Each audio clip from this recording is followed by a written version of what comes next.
Hi, this is Elliot Haspel and welcome to another edition of Best Practices Weekly. Today we're going to be talking about principles of effective writing instruction, and this comes from an article in The Reading Teacher, in which two researchers interviewed leading experts in the field of writing to really try to get at this question of what are the overarching principles of effective writing instruction, because there's a lot out there about writing instruction. And they came up with 5 that really there's some unanimity among experts about. And the first one is, teachers should be aware of their own experiences, beliefs, and processes when it comes to writing. What this means is that the more a teacher is a writer, the better they're able to teach writing. So they recommend that even if writing isn't a hobby of yours, as a teacher, if you're able to sit down from time to time and actually write a piece of writing, you're going to be able to get in touch with what processes are going on in my mind. What am I believing about the value of this? When am I feeling motivated to do it? When am I not feeling motivated to do it? And the more you can get in touch with that yourself, the better you're going to be able to actually teach that to students, because you're going to be able to connect to it. You're going to be able to be a much better model for students of what it means to be a writer, and if you understand yourself what it means to be a writer.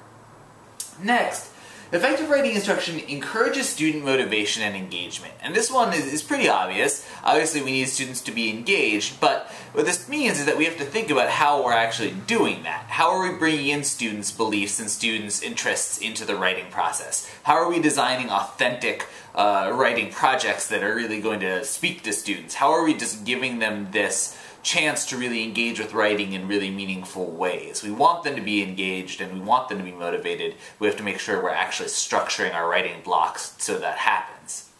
Next, effective writing instruction starts with deliberate planning, but it's flexible.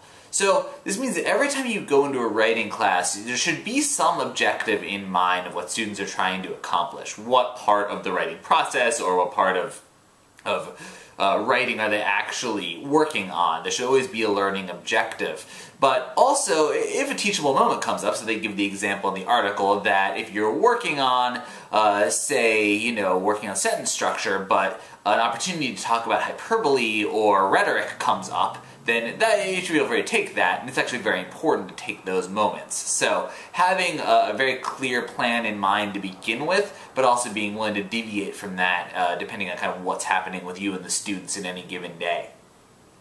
Next, effective writing instruction happens every day, and this again sounds like the most obvious thing in the world, but as the researchers note, writing instruction can actually be one of the first things to go when a day starts getting crunched, or there's an assembly, or something's happening that throws the day off. Writing can be the first thing to go off the table, which actually signals to students that it's not that important.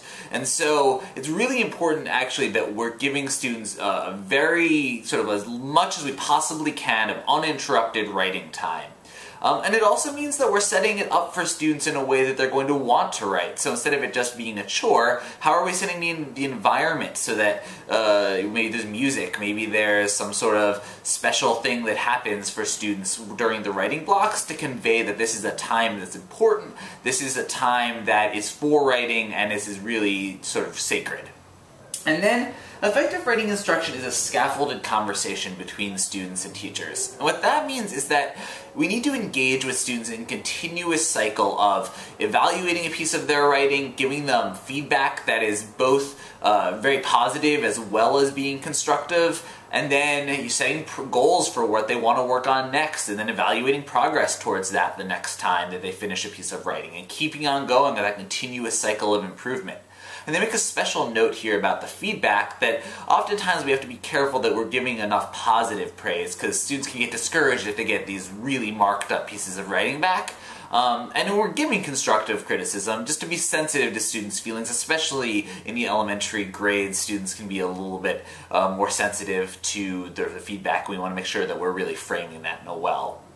And so, again, none of these principles of effective writing are necessarily groundbreaking, but with the fact is that we think about our writing blocks, we should be asking ourselves, does this groundwork, does this fundamentally essential setup actually exist in my classroom as much as I want it to? And if not, where can I push a little harder? Where can I get to be a little bit more in touch with my own writing experiences? Where can I work to make my writing block a little bit more motivating for students? And if you're a novice teacher, really thinking about, do I have all of these pieces in my classroom? And if not, how can I make sure that I have them? So, thanks for watching and happy teaching.